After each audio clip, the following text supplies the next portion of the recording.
Kita lupa niat wuduk. Sah tak? Ke kena semayang semula? Tidak sah. Kerana rukun wuduk itu 6 perkara. 2 daripada hadis, 4 daripada Quran. Apa daripada hadis? Niat nombor 1 dan nombor 6 tertib. 4 lagi daripada ayat Quran. 4 campur 2. Quran dan hadis inilah menjadi rukun wuduk.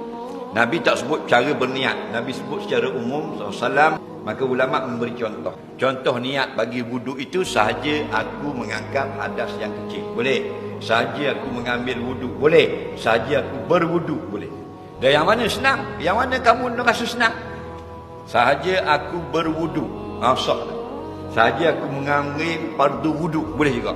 Sahaja aku menunaikan fardu wuduk. Boleh juga. Sahaja aku mengangkat hadas yang kecil. Boleh juga. Itu banyak contoh dalam majmu', dalam tahrir, dalam murni. Contoh-contoh.